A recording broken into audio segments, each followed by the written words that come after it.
बिस्मिल्लाहिर्रहमानिर्रहीम बिस्मिल्लाहिर्रहमानिर्रहीम। तमाम दोस्तों भाइयों साथियों को अस्सलाम वालेकुम। उम्मीद है खैरियत से होंगे।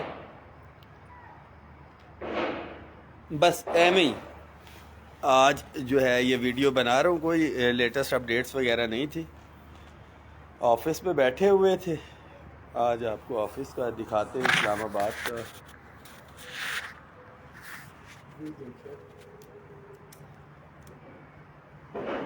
ये बॉस भी बैठे हुए हैं हमारे।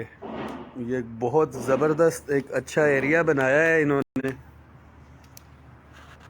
और आज मैंने सोचा कि इधर बैठ के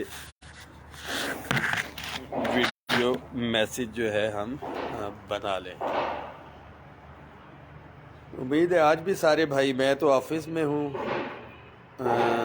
साथी इस वक्त घरों में बैठे होंगे, कुछ बच्चों को लेके एंजॉय कर रहे होंगे, मगर मैक्सिमम जो हमारे साथी हैं इस वक्त बिस्तरों में बैठे होंगे। और बहुत से मुतालिबात, अभी तक मेरी ख्वाहिश थी, एक भी लेटर मुझे व्हाट्सएप भी नहीं हुआ और कुछ भी नहीं हुआ जिसके हवाले से कुछ कहा गया हो कि जी हमें अगर यूडीसी को 13 दिया जा रहा है जो नामंजूर था, तो मैं ये 13वां स्केल नहीं लेना चाहता और पोस्ट मेरी अपग्रेड ना की जाए, या दीगर अगर उन्होंने कहा है तो ये सूरत हाल है।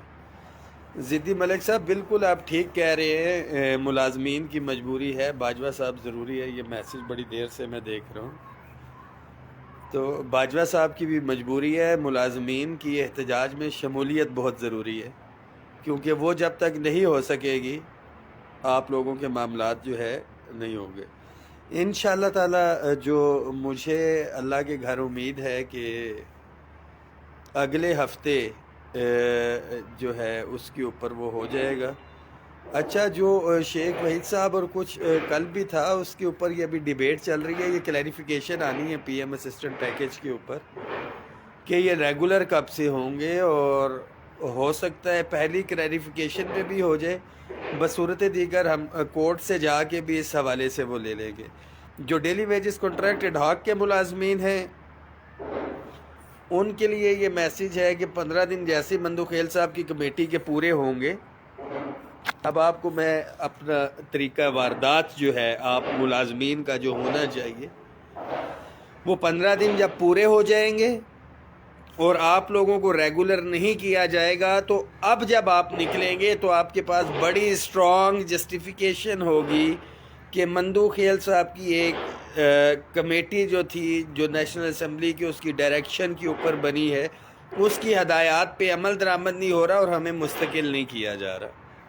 तो वो कुछ ग्राउंड्स होंगे आपके पास जिसकी बुनियाद पे ये तमाम डेली वेजेस कॉन्ट्रैक्ट एडहॉक मुलाजमीन अगर इकट्ठे हो के एक डेट पे निकलेंगे तो ये मसला हल हो जाएगा। और मुझे नहीं लगता कि मुलाजमीन को दोबारा से इस हवाले से कोई कोशिश करनी पड़ेगी। आशिक साहब के साथ बिल्कुल ज़िद्दी मलिक साहब, आप आईएसको के मुलाजमीन हैं, बल्कि उस हवाले से तो मिनिस्ट्री ने क्लैरिफिकेशन मांगी है मिनिस्ट्री ऑफ लॉ जस्टिस से कि कोई लेजिस्लेशन होनी चाहिए जिस तरह से रीइंस्टेटमेंट एक्ट वाला था। जी तोकीर अहमद साहब, मोटरवे के पुलिस के यूडीसी एलडीसी इसके अंदर हो जाएंगे। सिविलियन फोर्सेस के जो यूडीसी एलडीसी हैं कि कहीं पे भी बैठे हुए हैं, क्योंकि ये पोस्ट अपग्रेड हो रही है तो ये हो जाएगी। और मैं बार बार बताता चलूँ कि ये जिसके अंदर दीगर नहीं आ रहे हैं, जो डबल तनख्वाह वाले साथी हैं, वो हमारा डिसीजन नहीं है, वो खैबर पख्तूनख्वा का एक एग्रीमेंट हुआ था और उस एग्रीमेंट के तहत है ये सारे का सारा। और लेटर हमने लिखा हुआ है, किसी भी सूरत के ऊपर जो सूबे के हवाले से अपग्रेडेशन हुई है हम उसके ऊपर, जी एयरफोर्स वाले भी सारे के सारे ही होंगे, हम पीछे नहीं हटेंगे।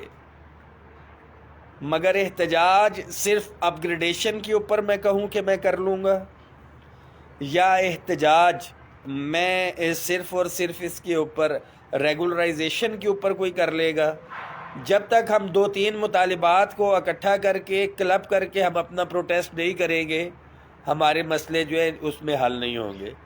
तो दुआओं में याद रखें, जो भी लेटेस्ट अपडेट होगी आपके साथ शेयर करेंगे। میں اپنے تمام ملازمین دوستوں بھائیوں ساتھیوں کا جو اس احتجاج میں شریک تھے، نیت کے ساتھ، منافقت کے ساتھ نہیں. نیت کا مطلب ہے کہ وہ پھر نیت سے تسلیم کر رہے ہوتے ہیں، اور منافق وہ ہوتے ہیں جو شرکت تو کرتے ہیں اپنے مقاصد کے لیے، مجھے یہ مل جائے، یہ مل جائے، یہ مل جائے. لازمی نہیں ہوتا کہ کسی بھی احتجاج میں جائیں تو وہ چیز آپ کو ملے. کوشش دیکھی جاتی ہے ہمیشہ سے، اور نیتیں ٹھیک ہوں تو کوششیں رائگاں نہیں جاتی ہیں. کس کی نیت میں کتنا تھا یہ انشاءاللہ تعالی وقت بتائے گا، مگر one thing is very clear کہ آپ اتفاق اتحاد سے رہیں گے تو آپ کے حقوق کے اوپر کسی قسم کا سمجھوتا نہیں ہوگا. علی حسن بھائی، نیا سال ابھی آیا نہیں ہے، میں نے 70,000 میسیجز جو تصویریں تھی میں نے وہ ڈیلیٹ کی ہے. کوئی 250 گروپ ہے جس میں آپ نے مجھے ایڈ کیا ہے. اخلاقی طور پہ میں گروپ چھوڑنا نہیں چاہتا، اور 2-3 ہزار میسیجز ہو جاتے ہیں، اس کو دیکھے بغیر مجھے ڈیلیٹ کرنا پڑتا ہے. مگر ظاہری بات ہے میں وہ گروپ لیفٹ نہیں کرنا چاہتا. تیاری رکھے، بہت جلد انشاءاللہ تعالیٰ یہ اپگریڈیشن تو ہو رہی ہے. اصل ایشو تنخواہوں میں تفریق کے خاتمے کا ہے، اور ایکس کیڈر جتنے بھی آفیسرز ہیں سیکٹریٹ کے، ان کے لیے یہ میسیج ہے کہ آفیسرز حضرات، جو کچھ کیڈرز رہ گئے تھے وہ منڈے سے دوبارہ سے پین ڈاؤن سٹرائک پہ جا رہے ہیں. کچھ سیکریٹریٹ کے ایکس کیڈرز کے آفیسرز سے آپ سیکھیں کہ پرامن طور پہ اپنے حق کے لیے وہ کس طرح سے احتجاج کر رہے ہیں. جتنے بھی دیگر ڈپارٹمنٹس کے آفیسرز ہیں 17 اینڈ ابو، باس آپ بھی بیٹھے ہوئے، آپ بھی اس کے حوالے سے دیکھیں. تو یہ دیکھنا پڑے گا کہ صرف سیکریٹریٹ کے مخصوص کیڈرز کو اگر مل سکتا ہے، 14 لاکھ میں سے 11.5 لاکھ کو تو آلریڈی مل رہا تھا، پیچھے رہ کتنے گئے تھے. اور یہ صرف سیکریٹریٹ کے بھی کچھ افسروں کو دیا ہے، وہ بھی بیچارے غریب مسکین تھے جنہیں نہیں ملا ہوا تھا. اس کا بھی کاٹنے کے چکر کے اندر ہیں یہ لوگ کہ جی انہی سے ہم شروع کریں، تو ہم کسی کو بھی انشاءاللہ تعالی جس کو ملا ہوا ہے ہم 1 روپیہ بھی اس کا کاٹنے کے حق میں نہیں ہیں. مگر ہمارا مطالبہ ہے کہ ہمیں بھی یہ ریلیف دیا جائے. جی سبسٹینٹیو پے اسکیل کی جو بات کر رہے ہیں،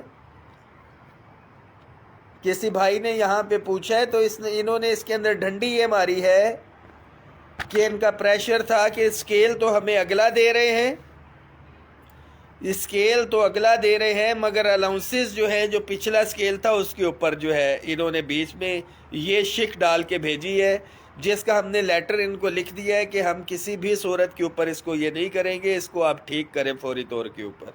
اگر آپ ملازمین سے اپنے حق میں کنونشن لینا چاہتے ہیں بصورت دیگر، تو مطالبہ وہی کا وہی ہے صوبے کی طرز کے اوپر. تو یہ المیہ رائے وزارت خزانہ کا کہ یہ سب کچھ کر بھی لیتی ہے، اس کے اوپر اتنا امپیکٹ نہیں ہے. مگر جب ملازم دوبارہ سے آئیں گے ان کو 15-20-25% ساتھ دینا بھی پڑے گا، اور یہ اپگریڈیشن بھی کرنے پڑے گی ماضی کی طرح. تو دعاؤں میں یاد رکھیں، جو بھی لیٹسٹ اپڈیٹ ہوئی انشاءاللہ تعالیٰ آپ سے شیئر کریں گے. Thank you so much. اس میسیج کو شیئر بھی کر دیں تاکہ باقی ساتھیوں تک بھی پہنچ جائے.